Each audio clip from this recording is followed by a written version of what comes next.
대략적인 스케치를 통해서 이교들 전반의 특징을 살펴보긴 했으나 몇몇 종교들에서 변형들이 발생했고 그것들을 별도로 주목하여 간단하게 하나 살펴보는 것이 합당할 것입니다. 어떤 사람들의 종교가 한편으로 온갖 천하고 조잡한 형태의 미신과 주술로 그 성격을 잃게 되고 또 한편으로는 문화나 문명이 속히 발전될 때 반드시 갈등이 일어나기 마련입니다. 그리고 그런 갈등들로부터 화해를 시대하고 그 깊은 부패의 상태로부터 종교를 끌어올리려고 애쓰는 사람들이 있었는데 이는 하나님의 섭리인 것이 분명합니다. 주전 7세기 이전에 페르시아에 살았던 짜라투스트라는 바로 그런 사람이었습니다. 주전 6세기 중국에 살았던 공자, 그 다음에 주전 5세기 인도의 부타, 석가모니죠. 그리고 이제 주 7세기의 마호메트, 이런 사람들도 그렇습니다. 이 사람들이 세운 종교들이 여러 가지 면에서 그들이 자라나온 부족 종교보다 훨씬 더 우월하였다는 사실에서는 이견은 없지만 다른 문화 영역에서도 그렇지만 종교에서도 진화론과 세테론은 모두 한쪽으로 치우친 것이고 이 모든 일에 드러나는 온갖 현상들을 다 포괄하기에는 최소한 한 가지 공식으로 포괄하기에 부적절합니다. 번성기와 세테기, 부흥기와 세라키 모든 민족들의 역사, 모든 삶의 영역에서 끊임없이 나타나기 때문에 더욱 이 사람들이 의도적인 사기꾼이라든가 사탄의 도구나 일꾼들은 아닙니다. 그들은 성실한 사람들이었고 부족의 신앙 혹은 대중적인 신앙과 그들 자신이 깨달은 종교적 의식 사이의 갈등으로 인해서 영혼으로 씨름했던 사람들입니다. 그들에게 허락된 빛을 통해서 그들은 참된 행복을 얻는 더 나은 길을 시도했던 것입니다. 그러나 이런 개혁된 종교들 역시 대중들의 우상숭배와 정도 차이만 있을 뿐 근본적으로 동일한 것이라는 사실을 인정할 수 없습니다. 사실 그들은 거짓 종교의 나무에서 야생 가지를 잘라낸 사람들입니다. 그러나 그 나무를 완전히 뿌리채 뽑지는 않았습니다. 짜라투스트라는 그의 설교에서 선과 악 사이를 대조를 강조했고 그는 이런 대조가 그저 윤리적인 것만이 아니라 우선적으로 물질적인 성격을 띈다고 생각했습니다. 그는 어쩔 수 없이 선한 신과 악한 신을 구분하게 되었고 그의 자연세계와 인간세계와 동물세계 등 모든 것에 확대된 이원론, 듀얼리즘을 창안하게 됩니다. 그 결과로 인해서 삶이 절단되는 실질적 효과가 생기되었는데 공자가 주창한 유교는 하나의 국가종교로서 그 자체 속에 자연의 신들과 조상숭배가 함께 결합된 종교적 요소들이 복합적으로 어우러진 것이었고 불교는 처음에는 사실상 전혀 종교가 아니었고 고통을 악의 근원으로 제시하며 존재를 고통의 근원으로 제시하며 금욕과 의식을 무로 돌리는 것과 존재를 없애는 것을 구원의 길로 제시하는 하나의 철학이었습니다. 마호메트는 유대교와 기독교를 알고 있었고 물질적인 사고를 가진 당대 사람들에게 임박한 심판이 임할 것이라는 열정적인 믿음을 가졌고 한 분 하나님에 대한 고백에 이르렀고 종교적이며 도덕적인 개혁을 일으켰습니다. 그러나 그의 개인적인 삶에서는 종교 설교가의 모습이 점점 정치가와 법 제정가의 모습으로 바뀌어가고 그가 세운 종교는 하나님과 사람 사이의 교제에 대한 여지를 전혀 남기지 않았습니다. 하나님과 사람이 서로 분리되는 원인에 대해서도 양자의 화목일에 대해서도 전혀 이해가 없었기 때문입니다. 이슬람교는 감각적인 욕망들을 전적으로 만족시키는 것이 하늘의 구원이다. 이렇게 되어 있습니다. 좀 더 볼게요. 그러므로 일반 계시 전체를 조감해보면 한편으로는 그것이 큰 가치를 지녔었고 풍성한 열매를 낳았으나 다른 한편으로는 인류가 그 계시의 빛을 통해서 하나님을 발견하지 못했다는 사실도 발견하게 됩니다. 모든 사람들에게 종교적이며 윤리적인 감각이 있는 것이나 진리와 거짓, 선과 악, 의와 불의, 아름다움과 추함에 대해서 어느 정도 각성이 있는 것이나 모든 사람들이 결혼과 가정, 사회와 국가의 관계 속에 사는 것이나 짐승으로 전락하지 않도록 안팎으로 온갖 통지 장치들을 통해서 억제를 받는 것이나 이런 한계 테두리 내에서 사람들이 온갖 종류의 영적이며 물질적인 것들을 생산하고 분배하며 누린다는 것이나 모두가 일반 계시 덕분입니다. 요컨대 인류는 일반 계시에서 그 존재가 보존되며 그 통일성이 유지되고 그 역사를 지속시키고 발전시킬 수 있게 되는 것입니다. 그러나 이런 모든 사실에도 불구하고 사도 바울의 말씀처럼 이 세상이 자기 지혜로 하나님을 알지 못한다는 사실이 그대로 남아있다는 것입니다. 바울이 세상의 지혜를 말할 때 그는 지극히 진지하게 그 말을 하는 것인데 일반 계시의 빛 속에서 세상은 지혜의 보고를 모아들였고 이 땅의 삶에 속한 일들에 관한 지혜를 다 드렸습니다. 그러나 세상이 이처럼 지혜를 받았으므로 세상은 더욱 핑계할 수 없습니다. 왜냐하면 정신과 이성 등 합리적이며 도덕적인 능력이라는 하나님의 선물들이 인류에게 결핍되지 않았다는 것이 입증되기 때문입니다. 사람의 지혜는 사람이 그 정신의 어두움과 그 마음의 완악함 때문에 그에게 주어진 선물들을 올바로 사용하지 못했다는 것을 반증합니다. 빛이 어둠에 비친 것은 사실이지만 어둠이 이것을 깨닫지 못했다. 말씀 중 로고스가 세상 가운데 있으나 세상은 그를 알지 못했다. 나름대로 지혜가 있었지만 세상은 여전히 하나님을 알지 못했다.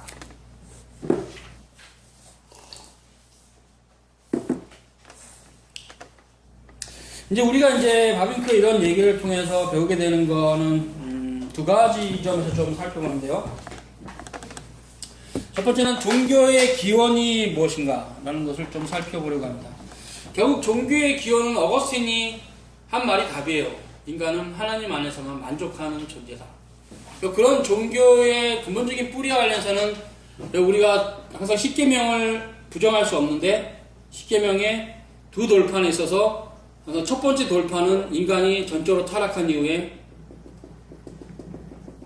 흔적만 남고 사라졌고, 두 번째 돌판은 전적으로 이지러져서 깨졌다. 이렇게 이제 보는 게 맞습니다. 그래서 이제 이 흔적만 남은 종교의 그런 어떤 인간 안에 있는 종교성으로 불교도 생겼고, 유교도 생겼고, 그리고 모슬람도 생겼죠. 그리고 고대 종교에서는 애굽의 종교도 있고, 바벨론 종교도 있고, 또 그리스 신화도 있고, 이런 다양한 종류의 종교는 결국 성삼일체 하나님, 여호와 하나님이 잃어버린 인간의 마음 안에 남아있는 흔적 때문에, 그 흔적에 대한 지식이 전혀 없어서 뭐 교리라고 할 만한 게 없어요. 구원에 이를 수가 없어요. 흔적만 있기 때문에. 신은 있었다. 그게 어떤 신일까? 바벨론, 애굽, 불교, 유교 이렇게 나는 이런 형태가 있었어요. 그리고 이제 이쪽은 이제 두 번째 돌파는 완전히 깨졌는데 흔적만 있는 건 아니고 흔적 위에 이렇게 깨어진 어그러진 형상이 있어서 이것이 이제 인류에게 부분적으로나마 자연법으로 남았습니다. 하나님께서 자연법을 허락하신 이유는 두 가지 점인데, 결국 십계명을 나중에 완벽하게 드러내시고자 하는 예비적인 법과 두 번째는 사회 보존입니다. 사회가 자연법까지 없어지면, 이것까지 와르르 무너지면 인간이 거의 동물의 수준으로 타락하니까 자연법을 남겨주셔서 이 자연의 빛으로, 자연의 빛은 이성이죠. 지성이라고 하고, 이런 인간의 마음 안에 있는 어떤 하나님의 형상, 깨어진 하나님의 형상으로 법을 만들어서 사회가 유지되도록 허락하신 겁니다. 그러니까 이런 것들은 다 결국 그리스도의 모형이 되고, 결국 그리스도가 이 모든 것에 다 실체가 됩니다.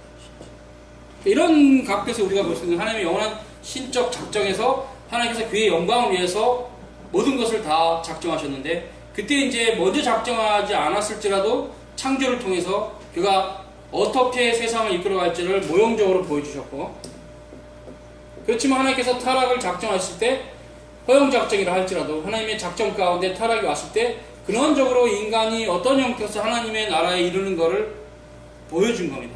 그것이 바로 예수 그리스도입니다. 예수 그리스도가 하나님 나라에 갈 수 있는 유일한 키가 되고, 열쇠가 되고, 말씀이 되고, 도로가 되고, 길이 되고, 생명이 되죠. 나로 말미암지 않고는 아버지께로 갈 수 없다 할 때 신인으로서 중보자이신 그리스도가 하신 말씀, 성삼일체 하나님께로 이루는 유일한 길은 이 땅에 오신 중보자이신 예수 그리스도를 믿음으로. 이런 신비한 교리들은 세상의 어떤 이방 종교에도 나타나는 것이 아니고, 무엇보다 세상의 어떤 이방 종교가 가지고 있지 않은 놀라운 특징은 기독교에는 상이 없다는 것. 그런 상이라는 것은 우자로 붙이면 우상입니다. 신자로 붙이면 신상. 이것은 하나님께서 십계명에서 이미 금지를 명하셨기 때문에 기독교는 굉장히 오래된, 이미 아브라함 시대부터, 십계명이 모세를 통해서 주어지기 전 아브라함 시대부터 상을 섬기지 않았습니다. 이런 형태가 우리에게 무엇으로 다가오느냐? 기독교의 독특성은 로고스입니다. 로고스가 우리에게 준 건 말씀이죠. 말씀은 결국 하나님의 형상을 알려서는 인간에게 지성을 때립니다. 결국 이런 형태가 기독교가 굉장히 핵심적으로 가르쳤던 구약 시대도. 그래서 이스라엘 백성의 법은 아이가 태어나면 어려서부터 히브리 성경을 계속 어머니가 읽어주는 형태로 아이들이 자라게 했던 것은 하나님의 말씀으로 끝없이 사색할 수 있도록. 그래서 그들의 세계관이 여호와의 말씀 안에 있도록. 지금 얼마나 세계관이 다양합니까? 다양한 세계관이 많아요. 이런 세계관은 우리 입장에서 쓰레기 같은 세계관인데 아이들은 이것을 먹고 자란단 말이에요. 신이 없다는 세계관도 막 먹고 자라고. 이렇게 자라다 보니까 아이들의 신앙이 굉장히 부실해질 수뿐이 없어요. 여러분도 그 아이들 중에 하나 있지만 없어요.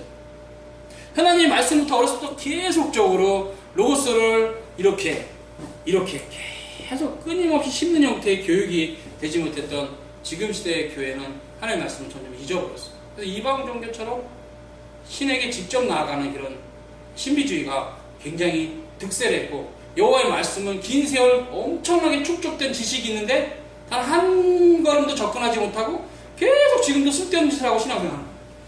하나님의 말씀 접근도 못하고, 이런 게 이제 우리 시대 현실이지만 여러분은 하나님의 말씀으로 돌아가야 되죠. 그러기 위해서는 여러분이 하나님 앞에 헌신해야 되는 게 있고, 그분을 알기 위해서 여러분이 그 앞에 나아가야 될 부분이 굉장히 많아요. 그러니까 여호와의 말씀은 우리에게 구원의 도리가 되면서 우리에게 어디를 때리냐? 전 인격을 때리는데 논리적으로는 우리의 지성을 때리죠. 들으라 이스라엘아, 하나님 여호와는 하나이시다. 그래서 이 에하드 하나님을 가르칩니다. 에하드, 이 에하드 한 하나님을 모세가 가르치는 이런 신명기세 쉐마 이스라엘, 들으라 이스라엘, 이 개념은 굉장히 중요해요.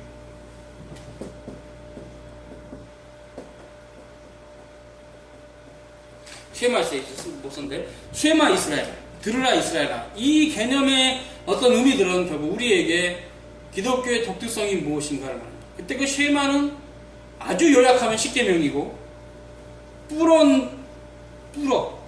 풀어는 신구약 전체 정리됐죠? 간단하게 얘기하면 10계명입니다. 쉐마는 무엇을 들어야 되냐면 10계명의 의미를 알아야 돼, 신자는. 근데 그것을 불리면 좀 더 확대해서 이렇게 좀 범위를 넓히면 신구약 성경 전체가 바로 우리가 들어야 될 쉐마입니다. 여호와의 말씀이죠.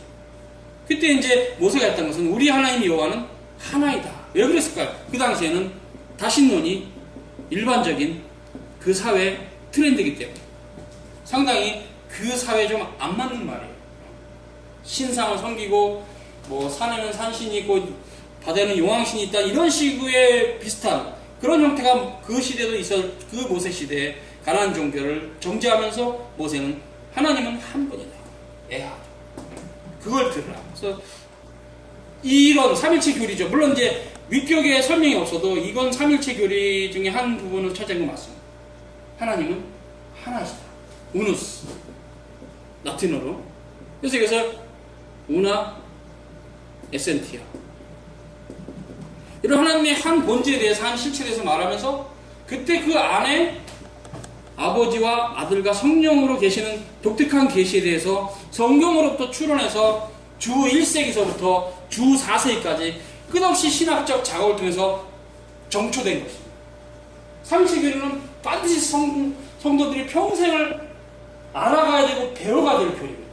하루아침에 이해되는 교리도 아니에요. 어차피 다 이해도 안 돼요. 그러나 분명하게 알 수는 있어요. 아, 우리 하나님은 성삼일체 하나님, 우리가 믿는 예수님은 성자 하나님이 위격적 실존으로 인성을 취하시고 이 땅에 오신 우리 구주. 이런 놀라운 교리들은 삼일체론과 기독론인데 철저하게 학습을 해서 성경을 볼 때마다 그게 보여야 돼요. 성삼일체 하나님이. 그 다음에 이제 예수님이 이 땅에 중보자로 서서 우리 머리가 되시면서 하나님 나라가 이제 믿음으로 보이는 거예요. 이런 하나님 나라가 믿음으로 보이는 게 모든 지성을 덮어버리고 뭐 어디 산에 가서 나무뿔을 뽑아갖고 깨닫는 게 아니라 끊임없이 여호와의 율법을 사모하고 주님 이게 무슨 뜻입니까 하고 간구하면서 부르짖으면서 하나님을 알아가는, 하나님을 알아가는. 우리가 힘써 여호와를 알자. 호세아서 6장. 그래서 그런 부분들의 구약의 가르침도 이미 엄청나게 있는데 전혀 지금 아쉽게도 한국의 현실에서는 가르치지 못하고 있다는 게 좀 마음이 아파요. 너무나 알 것이 많은데 전혀 알려지지 않고 그냥 그렇게 계속 가는 거예요. 계속 가는 거예요 지금. 이런 아쉬움이 있지만 여러분들 좀 하나님의 말씀 사모하시기 바랍니다. 그래서 이런 형태가 이제 있어서 이런 형태에 대해서 이제 바비큐 얘기하는 거죠. 이런 뭐 유교나 불교나 이런 것들이 짜라투스트의 이런 그 조로아스토가 의미가 있다. 그러나 이것은 결국 이분들이 뭐 사탄의 뭐 직접적인 일꾼이 돼가지고 뭐 그렇게 한 건 아니고 나름대로는 성실한 사람이고 어떤 나름대로 그때 뭔가 진리에 대해서 싸웠던 사람들이지만 그들의 뿌리가 그저 이제 본인이 얘기하고 싶은 건 특별 계시니까 특별 계시에 기초하지 않은 그걸 어떻게 표현했냐면 썩은 나무에서부터 자생한 거다. 거짓 종교의 나무에서 나온 거다. 그리고 결국 뿌리채 뽑지를 못해서 그들의 가르침 안에 일부분 우리가 배울 점이 있다 해도 결국은 문제가 있다는 거죠. 짜라투스트라는 이원론자입니다. 그래서 선신과 악신이 있어서 영원 전부터 쭉 싸워온다. 이게 조로아스터교의 교리예요. 기독교 교리가 아니죠. 위험하죠. 우리는 하나님의 절대 주권입니다. 성삼위일 하나님 외에는 다른 건 신이 아닌 우리 교리입니다. 그러니까 이런 분간에서 우리가 이제 바빙크 얘기가 상당히 잘 정리했다. 그래서 이원론을 창안하게 되었다. 그렇게 말하고 있죠. 유교는 우리가 더 잘 알죠. 바빙크보다는 우리가 어떤 종교인지. 상당히 하나의 국가 종교로서 그렇죠. 이렇게 예의를 갖추는 형태를 통해서 이렇게 해서 현세적인 종교 상당히. 그리고 이제 불교도 우리가 아는데 뭐 색즉시공 뭐 해갖고 뭐 공즉생 색즉공 뭐 이렇게 해가지고 뭔가 이렇게 윤회설을 얘기한 이런 교리들이 물론 그 중에서 우리가 뭐 두 번째 돌판 관련해서는 배울 점이 있어요. 유교가 됐든 불교가 됐든 이 두 번째 돌판. 그런데 첫 번째 돌판은 배울 게 하나도 없어요. 하나님에 대한 교리에 대해서는 이분들의 신관이 다 문제가 있습니다. 근데 이제 두 번째 돌판은 이 자연법 아래에 있기 때문에 모든 종교가 우리가 이제 뭐 불교에서 뭐 가난한 자를 도와라. 그리고 우리가 비슷한 게 있죠. 부모는 중경하네. 그래갖고 뭐 부모에게 효도하라. 유교도. 그런 것들은 우리가 부모를 공경하라는 말과 연관이 되는 그렇게 있어요. 희미하게 공통 부모가. 근데 결국 깨진 형태이기 때문에 십계명이 그것을 통해서 성삼일체 하나님을 발견한다면 불가능해요. 그래서 우리가 항상 왜 하나님은 자연법을 남기셨냐? 이 두 번째 돌판과 연결해서 첫 번째 돌판을 발견케 하시고자. 그래서 이제 우리에게 주신 과업은 뭐냐면요. 열매로 너를 알겠다. 예수님이. 두 번째 돌판의 열매가 깨끗하면 깨어진 열매가 아니라 정말 누가 보기에도 깨끗하면 교리가 잘 잡히는 사람이라면 이게 다 잘 된 사람이에요. 그러니까 우리가 이제 쳐들어가는 방식을 항상 인간에게는 포장이 있으니까 교리가 잘못된 사람은 모든 게 잘못된 사람이에요. 그러나 어찌됐건 간에 교리가 잘 됐다 치는데 이것이 완전히 아닌 사람은 이것이 분명히 문제가 있는 것은 알 수가 있다. 정리가 돼요. 그래서 이제 우리가 교리가 가장 중요하다고 여기지만 결국 이것도 무시할 수가 없는 거죠. 하나님의 말씀이 우리의 삶의 이웃사랑으로 나타나는 이런 십계명의 두 돌판의 의미들은 영원한 하나님 나라 안에서 예수님이 완성하셨던 법으로서 일반 계시는 어떤 의미가 있냐? 이것을 비춰주는 희미하고 완전히 파괴된 그러나 조금 남아있는 그것을 우리가 잔존하고 있는 형상들이다. 그래서 그것이 가치가 전혀 없진 않다. 지금 바비크가 이 얘기하는 거예요. 그래서 종교 영역에서는 나름대로 이런 불교나 유교를 얘기하고 이쪽 영역에서는 두 번째 돌파는 이제 일반 계시가 갖고 있는 바벨론의 문화나 애굽의 문화나 이런 형태가 갖고 있는 좋은 특징들에 서 지금 바비크가 일반 계시의 가치까지 뚫었습니다. 그 답은 뭐예요? 결론은 그거예요. 이 세상이 자기 지혜로 성삼일체 하나님을 알지 못한다. 그래서 일반 계시 빛 속에서 세상은 지혜를 모아들일 수는 있으나 결국 그 사람의 지혜는 예수 그리스도를 깨달을 수 있는 지혜는 아니다. 그게 답이에요. 그죠? 그러니까 여러분이 그러니까 이 바비크 말을 이쪽 저쪽을 치는 거를 한쪽으로 치우치지 마세요. 그럼 일반 계시가 틀렸냐? 그건 바비크 그 얘기하는 게 아니에요. 굉장히 중요하고 일반 계시를 소중히 여겨야 되는데 일반 계시만으로는 불충분하다는 거예요. 일반 계시로 구원을 얻지는 못한다는 거예요. 철학자들이 갔던 길은 결국 신학자들이 간 길의 마지막에 있어서 그런 부분이라 봐요. 철학의 끝은 어디냐? 신학의 시작입니다. 신학의 시작. 철학의 종점. 근데 철학자들은 종점에도 가지 못하고 자기 생애를 다 마치니까 신학을 이해한다는 건 불가능해요. 그래서 이런 형태의 이해는 믿음으로 은총. 그래서 이게 특별 은총입니다. 신학을 이해할 수 있는 유일한 길은 우리 구주 예수 그리스도를 믿음으로 성령의 조명을 받아야 이해가 됩니다. 결코 지성으로, 탁월한 지성으로 하나님의 말씀을 이해할 수 없습니다. 탁월한 지성으로는 정말 저도 탐복하는 철학자들의 글을 읽으면 진짜 대단해요. 진짜 데리다의 글이나 뭐 푸코의 글도 읽어보면 대단합니다. 그 높은 지성에 대해서 경탄할 수뿐이 없어요. 그러나 그 한계는 성삼일체 하나님을 모르는 한계요, 예수 그리스도를 구주로 믿지 않는 한계므로 구원하고는 안 상관없어요. 역으로 무시하라는 얘기는 절대. 오히려 무시할 게 아니라 그런 책들의 한계를 우리가 보면서 하나님 말씀이 더 높고 더 광대하고 더 심오하다는 걸 깨달은 얘기예요. 바울의 얘기대로 십자가의 도가 멸망으로 가는 자들에게 미련하지만 구원 얻는 우리에게는 하나님의 능력입니다. 헬라에는 지혜를 추구하고 유대인은 표적을 구하나 우리는 십자가에 달리신 예수님을 복음을 증거한다. 이런 얘기들이 바로 하나님의 미련한 것이 세상의 지혜로운 것보다 더 지혜롭다, 이런 교리들이 굉장히 특별한 중요해요.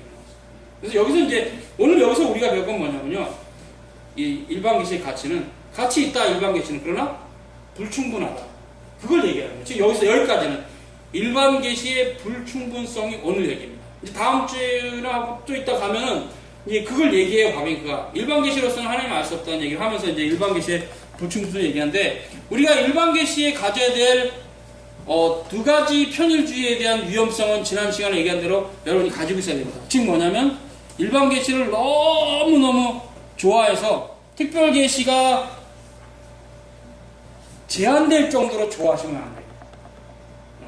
항상 특별 계시가 판단자고 일반 계시는 특별 계시의 빛 가운데 가야 됩니다.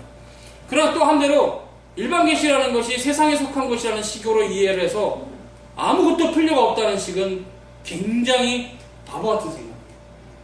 성경을 읽어도 한글을 알아야 성경을 읽듯이 한글 자체는 일반 은총이거든요. 모두가 읽을 수 있는. 그러나 그래서 이제 우리는 성경을 읽을 때 한글로 된 하나님의 은혜를 깨달으니까 일반 은총은 매우 소중합니다. 여러분이 일반 은총을 결코 무시하지는 마시되 그 일반 은총의 엄청난 능력에 압도되지는 마십시오. 지금 현대 시대는 일반 은총이 엄청 극대화된 시대입니다. 그래서 상당히 이런 기계 같은 경우는 정말 일반 은총이 어떤 이런 신기한 기계를 만들 수 있는가 싶을 정도로 놀라운 일반 은총의 산물이죠. 그러나 이 아이폰을 백날 들여다봐도 구원하고는 아무 상관없습니다. 아이폰을 열심히 읽어 본다고 해서 구원받지는 못해요. 그러니까 이렇게 비행기를 100번을 탄다고 하나를 가지 못해요. 그래서 일반 은총의 한계는 항상 특별 은총으로 결국 최종적으로 마침표를 찍기 전까지 끝없이 의문하고 끝없이 회의하면서 답을 찾지 못하는 게 일반 계시의 한계입니다. 그래서 우리는 결국 믿음으로 특별 계시로 나아가야 돼요. 그 신자들이 갈 길이에요. 특별 계시 굉장히 중요한데요. 봅시다. 특별 계시. 특별 계시가 불충분하다는 사실은 특별 계시가 필연적으로 있어야 함을 말합니다. 이 필연성을 올바로 이해해야 되는데, 그래서 하나님께서 내적으로 그의 존재를 인해서 혹은 외적으로 인해서 억지로라도 자기 자신을 특별한 방식으로 계시해야만 하는 의무를 지니게 되었다는 뜻이 아닙니다. 그 중에 마지막 no, 그게 아니라는 거예요. 자, 이런 형태 안에서 우리가 계시를 이해하는 방식이 뭐냐면, 이거 신학적 용어입니다. 하나님의, 신학생들은 다 알아요. 자기 계시. 예. 하나님의 계시. 그래서 여기서 자기 계시를 셀프 레벨레이션. 이건 하나님 그 가스겠죠. 가스. 근데 중요한 건 이제 자기 계시인데요. 이 의미가 뭔지가 중요해요. 하나님이 자기 계시라는 것은 뭐냐면, 하나님이 뭐가 결핍하셔서 어떤 필요성에 의해서, 하나님 자신의 필요성에 의해서 계시하신 게 아니에요. 거꾸로 하나님이 너무 충만하셔서 그 충만하신 은혜를 이렇게 시여하신 형태로 계시하십니다. 그러니까 뭡니까? 일반 계시도 특별 계시도 똑같아요. 우리가 지금 우리 특별 계시를 통해서 이걸 알게 됐지만, 이런 모양을 가지고 살아가는 자체가 너무나 큰 은혜예요. 근데 이거를 깨달은 사람은 오로지 특별 계시를 아는 사람이에요. 그죠? 그러니까 돈이 많아도 불평을 하고 사는 사람은 특별 계시가 없어서 그래요. 특별 계시 조명을 받으면 정말 너무 감사한 거예요, 삶이. 정말 내가 살아있던 이 순간이 하나님의 기적적인 역사 가운데 전체 인체를 이렇게 맞추시고 힘을, 에너지를 이렇게 음식에 이런 통해서 불러주셔서 이렇게 배설하게 하시고 그래서 피를 돌리면서 살아가신 이 놀라운 게 주님의 크신 권능이에요. 그래서 일반 은총 차원에서는 일반 은총의 마지막은 죽음입니다. 여러분 언젠가 우리 다 죽잖아요. 그 죽음이 바로 일반 은총의 끝이에요. 그러니까 보세요. 지식이 많거나 돈이 많은 사람은 일반 은총이 좀 있는 건데, 죽음 앞에서는 다 똑같아요. 다 정신이 흐려지고 재산은 다 아들놈이가 다 가져가고 자기는 이렇게 다 마찬가지예요. 누구도 다 그런 길을 가요. 여러분이 돈이 많아도 그 길을 가는 건 피할 수 없어요. 결국 일반 은총이 내게 있을 때 할 수 있는 유일한 일은 하나님을 알아가. 하나님을 알아. 하나님을 모르고 일반 은총을 자꾸 모으려고 했다가는 나중에 그 일반 은총 누가 가져간지도 몰라요. 그래서 뭐 연고자도 없이 죽은 사람의 재물은 바로 국고로 슉. 살아있을 동안에만 일반 은총은 내 것입니다.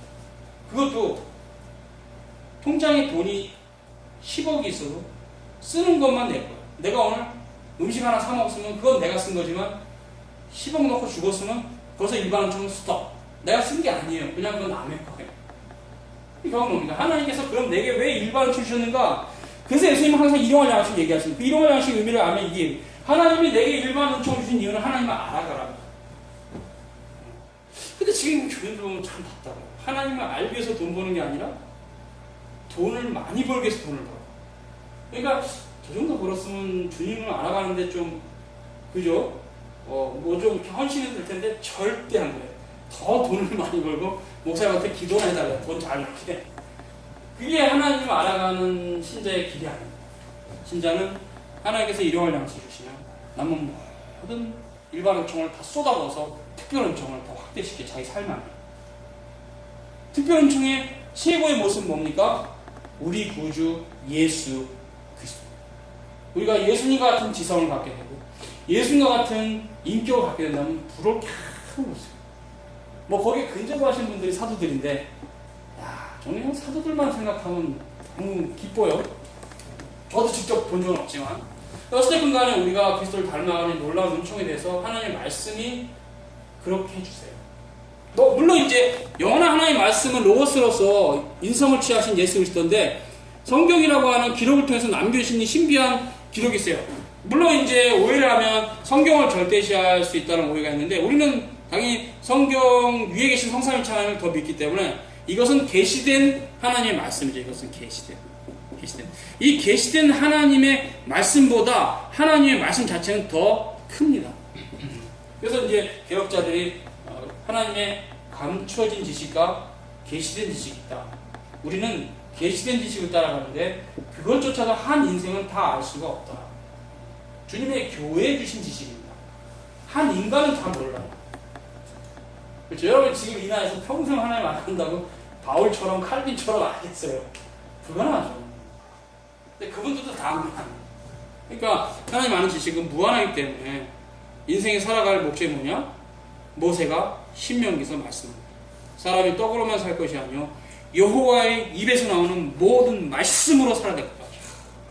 진이가 그 말씀 너무 좋아요. 우리가 정말로 양식이 없어 기갈이 아니라 여호와의 말씀이 없어 기갈입니다. 선지자의 말씀. 정말 여러분의 영혼이 기갈하다면 하나님의 말씀이 그만큼 없겠다. 하나님의 말씀이 풍성하게 있으면 더 풍성하면 좀 더 삶의 여유가 있을 텐데 그 말씀이 없으니까 여유가 없어. 이렇게 여유가 없고 갑박한지 돈은 잘 버는데도 내가 이렇게 갑박하지? 그런 지금 여호와의 말씀이 없기 때문이죠. 그래서 주님께서 너희가 이 땅에 생명을 유지하는 일용할 양식이 있으면 족하다고 예수님께서 말씀합니다. 일용할 양식을 위해서는 기도하라고 했지만 예수님께서 주기도문에 부자 되라고 기도하라고 하신 적 없어요. 딱 주기도문 안에는 일용할 양식을 주옵시고. 여러분도 지금 다 일용할 양식이 지금 있기 때문에 결과적으로 말한 겁니다. 있기 때문에 굶지 않고 살고 있잖아요. 그럼 족한 거예요. 뭐해? 하나님을 좀 알으라고. 너무나 하나님은 당신들은 모른다. 굉장히 모른다. 제 말이 아니라 사도 바울의 말이에요. 여러분 너무 하나님 몰라. 엄청 몰라. 그냥 그렇게 알고 사는 게 좋지. 난 하나님 이만큼 알아. 그러면 그걸 잘못 알고 있는 건데 지가 많이 아는 자고 까불다가 멸망하러 가. 우리는 주님은 정말 너무 몰라. 그러니까 이제 주님을 아는 지식이라는 게 무한하니까 어차피 조금만 알아도 구원을 받는데 확실하게는 알아요. 거짓된 지식에 노출되어서는 안 됩니다. 올바른 지식. 근데 이제 우리가 연약하니까 이 땅에서 어둠이 있는데 순도가 높아야 돼요. 순금이 99.9%라잖아요. 순도가 높아야 돼요. 순도가.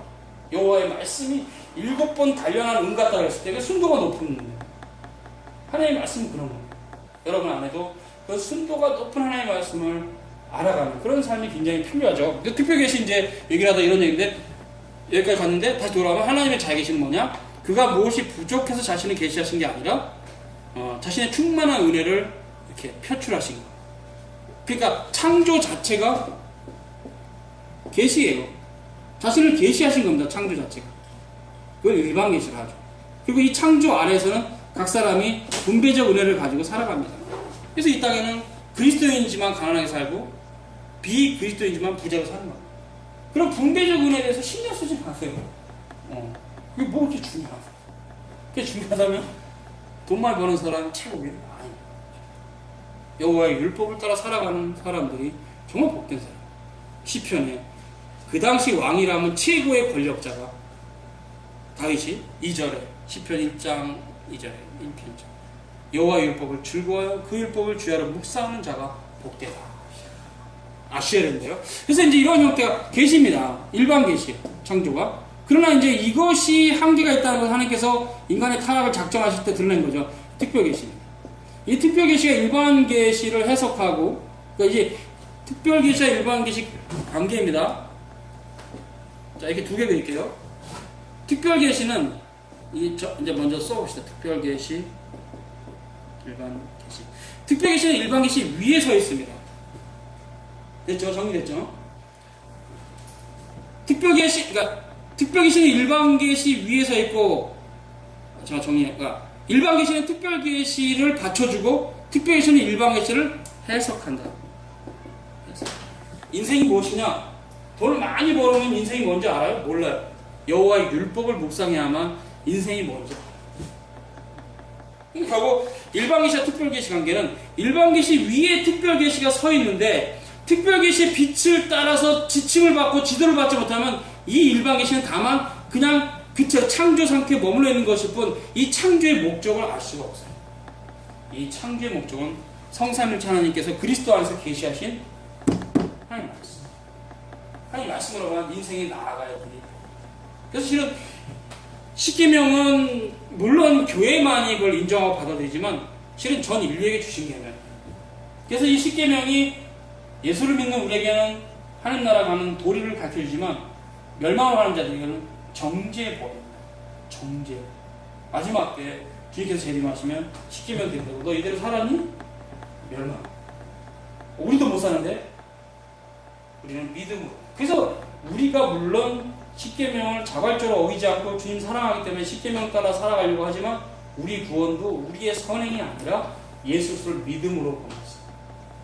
그래서 이 장로교 교리에서 인간의 자랑이 공로가 없다는 얘기예요. 선행을 하지 말라는 말을 하는 게 아니라 장로교 교리가 너희가 선행을 할지라도 그것이 하나님 앞에 의가 될 수가 없다는 거예요.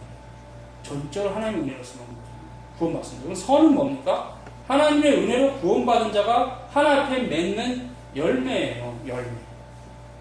사과나무는 사과를, 바나나는 바나나, 나무는 바나나를 맺듯이 열매는 당연히 있다는 얘기죠. 그리고 좋은 나무가 좋은 열매를, 썩은 나무가 썩은 열매를 맺는다는 거 같습니다. 그죠?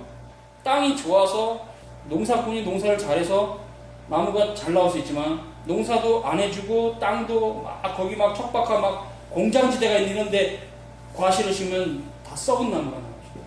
그거 같은 거. 그래서 열매로 너희를 안다는 주님 말씀은 너희 신앙이 올바로 잡혔다면 열매가 반드시 있다는 얘기를 하는 것뿐 열매로 구원받는다는 말을 한 건 아닙니다. 구원은 오직 예수 그리스도를 믿음으로. 이 신신교는 너무 감사해요. 우리가 행함으로 구원받는다면 감당이 안 되는데 주님께서 우리의 행함을 보시는 게 아니라 그 아들 예수 그리스도의 보혈의 공로만을 보기 때문에 우리는 믿음으로 하나님을 갑니다. 열매는 당연한 거고. 그러니까 이제 예수께서 열매를 안다는 건 열매가 썩었으면 너 신앙이 거짓 신앙이란 그 얘기를 하는 것 뿐이에요. 당연히 그렇지 뭐 행함으로 구원받는 얘기 절대 아닙니다. 오해하지 마세요. 그래서 우리 행함은 하나님 앞에 자랑할 것이 없고 더 우리가 주님을 알아가면서 그런 삶의 아름다운 열매를 맺혀갈 때 주님의 영광을 받으시는데 그것도 은혜예요. 뭐 우리가 뭐 얼마나 선행을 행하면 뭐 불신자 중에서 선을 행하는 사람도 있는데 구제도 하고 여러 가지 선을 행하는 사람이 그러니까 우리의 선행이 뭐 그것이 의가 되는 건 아니고 다만 열매로만 남고 우리는 하나님의 은혜로 구원을 믿음으로. 그러니까 중요한 거는 행함을 하지 말란 말이 또 아니에요. 오해지 마세요. 하나님을 아는 게 굉장히 중요해요. 하나님 도대체 어떤 분이냐? 구원이 뭐냐? 교회가 뭐냐? 종말이라는 게 뭐냐는 것을 하나님 말씀부터 계속 알아가는 사람이 복된 사람이에요. 그렇죠? 돈을 많이 번 사람이 복된 사람이 아니라, 권력을 갖고 있는 권력자가 복된 게 아니라 여호와의 율법을 정말 묵상하면서 알아가는 그 사람 진짜 복이에요. 그러니까 여러분이 생업에 종사 안 할 수도 없고 자기 일을 안 할 수는 없으나 하나님을 알아가는데 등한히 할 때는 하나님을 알아가는데 등한히 한 만큼 시간은 가요. 아무도 그건 잡아주지 못해요. 그래서 뭐 누가 이런 얘기 했다 그러죠. 마귀가 하는 가장 중요한 일 중에 하나는 차차 마귀 역사, 즉 내일 차차 미루는 형태의 마귀 역사가 굉장히 위험하다 그러죠. 뭐 그런 썰이 있는 걸 우리에게 주는 교훈은 있어요. 하나님 알아가는 데 있어서 내일로 미루는 건 위험한 짓입니다. 절대 내일로 미루시면 지금 들었으면 이제 내가 하나님 알아가는데 조금이나마 한 걸음이라도 떼자 이래야지. 목사님 말씀은 다 옳은데 한 나이 한 40 먹고 시작하자. 하나님 말씀하면 돈 좀 벌어야 돼. 이런 식으로 하면 안 된다는 거예요. 지금 당장 부족하지만 부족한 안에서 하나님을 알아가려고 하는 자세들을 가지고 조금씩 하나님을 알아가셔요. 절대 내일은 없어요. 지금 오늘 당장 주님을 알아가는 일에 대해서 양보할 수 없어요. 지체할 수 없어요. 돈을 버는 게 더 중요하고 혼인하는 것도 더 중요하고 애를 낳는 것도 중요하지만 그런 걸 버리라는 건 아닌데 이걸 다 하되 그럼에도 불구하고 also 영어로 also in spite of 그럼에도 불구하고 하나님을 알아가는데 절대 우리는 지체할 수가 없어요. 조금이라도 한 걸음이라도 거북이가 될지라도 나아가야 됩니다. 토끼처럼 잠자면 안 돼요. 그럼 느린 거북이가 이겨요. 빠른 토끼입니다. 그래서 우리가 신앙의 잠을 장하는 건 아니에요. 잠깐 그렇죠. 걸음 자체가 굉장히 늦어질 수는 있어요. 막 1시간에 막 1cm 이런 상관없어요. 1시간에 1cm 이렇게 못 가. 개미처럼 기어가도 돼. 그러나 가야 돼. 주님께. 그래서 여러분 그런 마음을 가지라는 얘기예요. 그러니까 우선순위에 있어서 하나님을 알아가는 것이 차순위가 되지 말라. 항상 1순위. 그래서 이것을 안 할 수가 없으니까 이걸 계속 해나가되 마음을 이렇게 1순위. 그래서 이거를 하기 위해서 뭐 회사도 때려치고 뭐 이걸 찾아가라는 건 아닌데 자기 회사 할 일은 다 하되 그러나 틈이 나면 사람이 회사만 있지는 않잖아요. 오락도 하잖아요. 오락 시간이 10시간이면 최소 1시간이라도 해서 하나님을 알아가야 돼요. 근데 한국 사람들 보면 그쵸? 일하는 거 외에는 당연히 나 오락이야. 술 먹고 다 놀고 기독교인들은 술을 안 하고 그냥 게임하고 뭐 다 노는 거야. 하나님을 알아가는데 세상은 말할 것도 없고 교인조차도 별로 등한히 아는 시대라면 여러분은 그런 시대에 따라가면 세속주의입니다. 하나님 아는 데 있어서 양보를 하지 마시라. 자, 어디 넘어가죠? 그러므로 맞은가요? 아니, 다음. 어디죠? 사실 특별 계심? 네. 거기요? 64페이지. 64페이지. 6번째 줄. 밑에서? 아니, 위요. 위에서? 모든 계시는. 모든 계시 거기 또 안 했어요? 모든 계시는 특히 성경을 통해서 줄치세요. 그리스도 안에서 우리에게 오는 계시. 그래서 하나님의 은혜 행위요 값없이 베풀어지는 그의 뜻의 경륜입니다. 또한 받을 자격이 없는 우리에게 베푸는 사랑의 증표입니다. 성경은 그러므로 특별 계시가 필연적이라거나 불가피하다는 말은 그런 계시가 하나님께서 친히 그의 피조물 세계를 위해서 정해놓으신 그게 중요해요. 목적과 불가분리라는 의미입니다. 죄로 파괴된 창조 세계를 회복하고 사람을 그의 형상을 따라 재창조하고 재창조의 첫 열매가 예수님의 부활입니다. 예수님이 물론 죄가 없으시지만 첫 창조 때, 즉 우리와 같은 모양일 때는 죄는 없으시지만 연약했어요. 부활하신 이후에 그 예수님의 모습은 우리가 궁극적으로 갖게 될 모습입니다. 즉 그게 재창조입니다. 그래서 사도 바울이 그런즉 누구든지 그리스도 예수 안에 있으면 새로운 피조물이라 이전 것은 지나갔으니 보라 새 것이 되었도다. 이 의미가 지금 당장 우리가 뭐 예수님처럼 착하게 산다는 건 아니지만 그러나 원리적으로는 칭의를 통해서 그렇게 되었다는 거예요. 선언이 됐다는 거예요. 그러니까 이것은 이제 제가 쓰는 비유는 이건데요. 어떤 훌륭한 왕이 귀족이 거지를 입양을 했어요. 그래서 입양해서 데리고 나 보니까 이제 다 주민등록장으로 내 아들로 다 등록을 해놨는데 여전히 거지야. 밥 먹는 것도 거지고 말투도 거지고 옷도 거지같이 아직 입고 나한테 있어. 그래서 이제 칭의는 됐지만 성화는 안 된 거예요. 그래서 이제 칭의된 그 상태가 법적으로 있기 때문에 여전히 입양된 하나님의 백성이고 이제 그 다음부터 그때 더러운 옷을 벗어가는 게 성화거든요. 그러니까 칭의는 이게 법전적인 거기 때문에 유보적 칭의가 문제가 되는 것은 걔가 흰 옷을 입을 때까지는 완전하게 내 아들이 아니라는 이런 교리에 틀린 겁니다. 이미 동사무소 가서 입양하는 아버지가 다 우리 아들로 입적시켜놨어요. 이건 법정적인 겁니다. 칭의. 유보적 칭의 그게 틀린 겁니다. 행함이 있던 어떤 그건 기준이 아니에요. 하나님이 그 은혜로 법정적으로 의롭게 하신 겁니다. 자기 아들로 입양을 시켰어요. 입양이 된 상태일 뿐 옛날 풍습이 다 갖고 있어요. 옛날 말을 쓰고 거지 같았을 때 기적적인 말을 못 써. 옷도 여전히 거지야. 그걸 이제 벗겨내고 하나님께서 언어를 가르치고 흰옷을 입혀주는 것이죠. 근데 동사무소 가서 법적인 절차를 먼저 밟지 얘가 흰옷을 입을 놈인가 아닌가 보고 법적인 절차를 밟는 그런 입양은 없어요. 그래서 유보적 칭의는 잘못된 거예요. 우리 행위를 보고 하나님 우리를 의롭다 하시는 게 아니라 관계없이 먼저 의롭다 하시는 우리를 그렇죠. 그 행위가 그렇게 되도록 이끌어주시는 은혜가 있었던 겁니다. 이건 맞는 교리입니다. 이건 뭐 행함이 있던 없던 그렇게 가야 됩니다. 자꾸 상태를 보고 뭐 유보적 칭의를 말해버리면 또 인간의 행위를 강조하는 식이 되면서 잘못된 교리 같아요. 그래서 여러분이 그런 칭의에서 법전적 의미를 좀 잘 이해하시고, 그래서 유보적 칭의론은 위험한 교리예요, 실제로. 그 개념 자체가 칭의론하고 맞지 않아요. 넘어갑시다. 그러므로 특별계시가 여기 됐죠. 죄로 파괴된 세상을 회복하고 돼 있죠. 사실 특별계시가 필연적이라는 것이 되는 것은 우선적으로 이 목적 때문인데요. 그것만이 아닌데요. 세상과 사람이 그렇게 되는 일에 일반계시가 불충분, 여기죠. 그 위에도 있죠. 일반계시가 불충분하다. 계속 얘기하고 있죠. 하늘의 영원한 복락 가운데 살게 하는 것이 하나님의 선하신 뜻이라면 일반계시는 불충분하다는 거. 특별계시가 필요하다는 얘기예요. 그런 의미에서 필요성이라는 거죠. 우리를 위한 필요입니다. 하나님 자신이 결핍된 게 아니라. 그래서 좀 밑에서 네 번째 보세요. 본성적으로 우리는 우리 자신과 우리의 능력들과 세상과 그 부하들로서 우리의 구원에 충족하다고 생각한다. 이교들도 이 원칙의 예가 아니다. 오히려 이 원칙을 확증해준다. 그 모든 종교들이 사제들과 예언자들과 신탁 같은 것을 논하며 또한 그런 것들을 특별한 계시의 수단들로 보아 거기에 호소하는 것이 사실이다. 이러한 사실 자체가 일반 계시로서는 부족하며 자연과 역사에 주어진 것과는 좀 다르고 좀 더 친밀한 하나님의 계시가 필요하다는 것을 각 사람이 마음으로 느낀다는 논지다. 즉 이것은 아까 얘기한 대로 흔적만 남아있을지라도 이방 종교가 그 안에서도 뭔가 특별 계시가 필요한 것 같은 제스처를 취한다는 얘기예요. 그것이 예언이나 사제들의 신탁 같은 거라는 거죠. 그건 잘못된 거지만 그러한 이교들이 호소하는 이 특별 계시는 동시에 하나님과의 교제를 상실한 사람이 자연 속에 그 계시를 깨달으려고 하지만 깨달을 수 없다는 것을 드러내는 겁니다. 그래서 이거 자연 종교라고 그러죠. 그 사람은 자기 자신의 방식대로 하나님을 더듬어 찾으려고 하는 겁니다.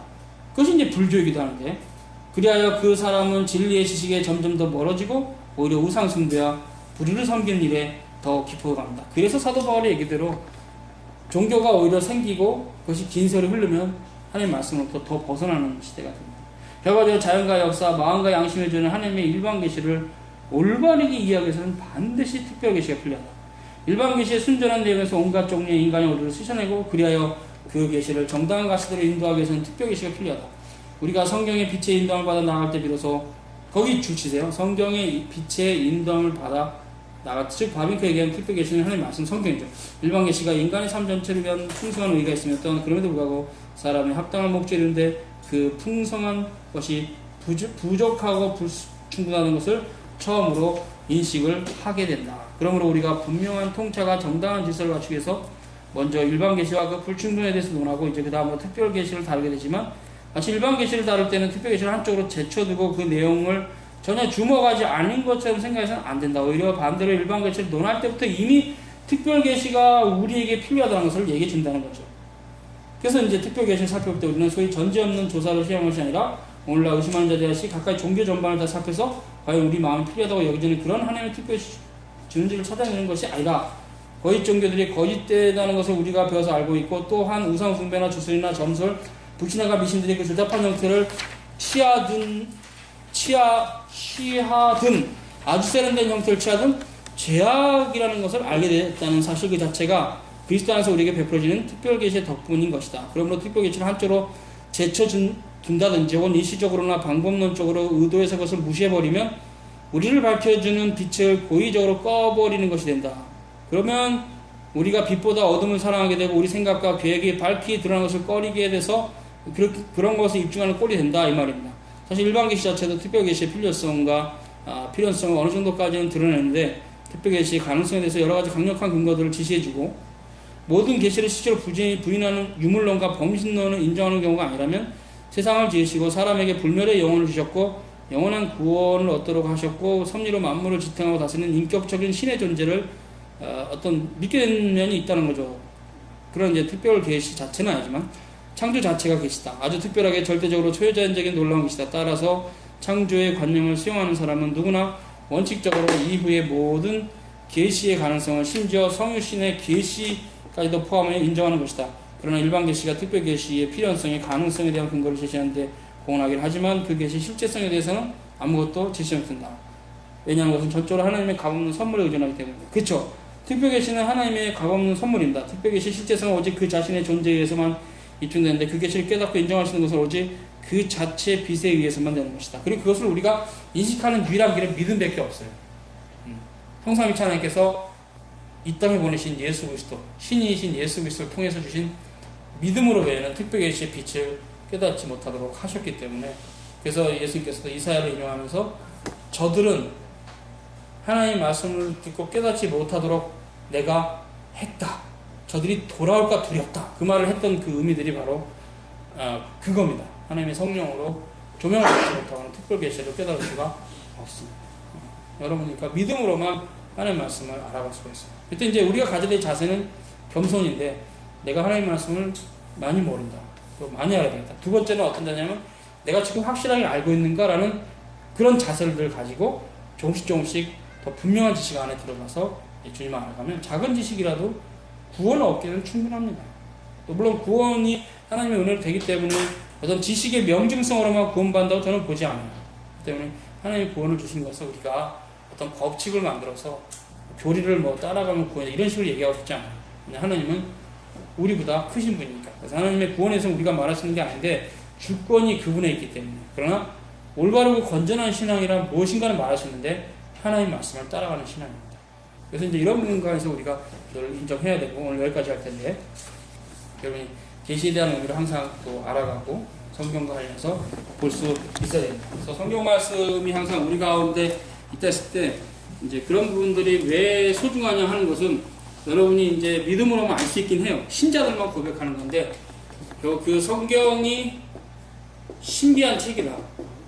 이 세상에 엄청난 저서들이 많은데 왜 성경만 하나의 말씀이라 그러냐. 이런 형태는 이제 예수 그리스도가 유일한 우리의 중보자란 말하고 연결이 됩니다. 성경의 무엇성을 거부하는 사람은 예수님의 유일성도 똑같이 거부하는 사람입니다. 그러니까 이 두 가지는 같이 가기 때문에 나는 예수님의 유일성을 믿지만 성경의 무엇성을 안 믿어. 이런 신자가 있다면 걔가 지금 말을 모순된 말을 하는 거예요. 어불성설이고 궤변이에요. 이건 같이 가요.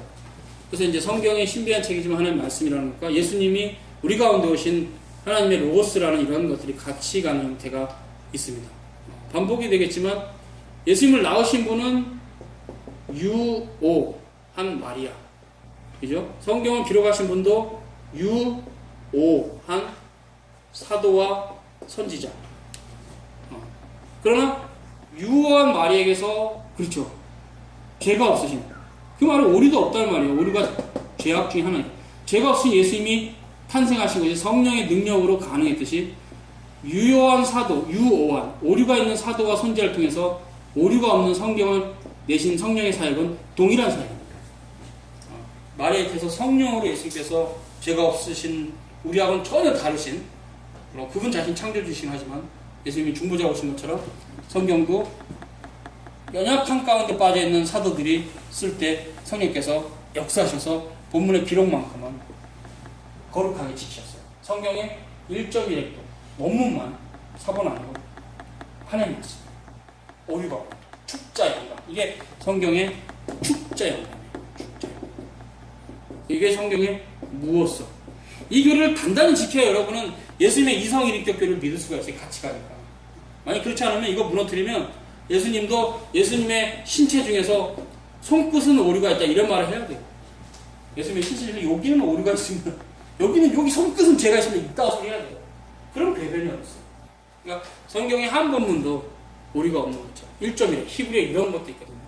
이런 것도 있는데 또 이런 건 요도 같은 경우는 진짜 이렇게 이런 전혀 알렙, 베트, 뒷문 한 본문도 전혀 기록 하나하나가 다 하나님 성령께서 섭리를 쓰신 거. 신약도 비록 헬라어로 되어 있지만 아르케 뭐 이렇게 헬라어로 되어 있지만 이런 하나하나도 다 하나님 성령께서 역사하셔서 다 적으네요. 다만 사도가 직접 쓸 때 그 부분은 지금은 남아있지는 않아요. 또 남아있더라도 사본과 섞였기 때문에 어떤 것이 사도의 원본인지 아무도 알 수가 없어요. 그러나 우리는 믿는 겁니다. 일단 사도가 쓸 때 그 중에 이제 이본이 나타난 거는 뭐 우리 인간이 연약하니까 하나님께서 허락하신 거예요. 그러나 이본이 없는 거는 확실하게 사도가 쓴 게 맞아요. 그죠? 1000개의 사본이 있는데 마태복음 1장 1절은 다 똑같다. 그럼 그건 사도가 직접 쓴 게 맞아요. 이본들은 얻은 게 사도가 쓴지 모르지만.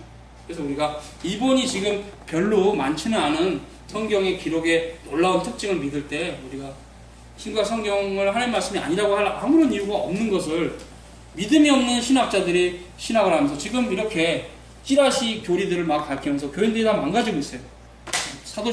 사도신조의 권위도 떨어뜨리고 성경의 모성도 안 믿고 막 지금 어때로 지금 신학하는데 다 멸망입니다.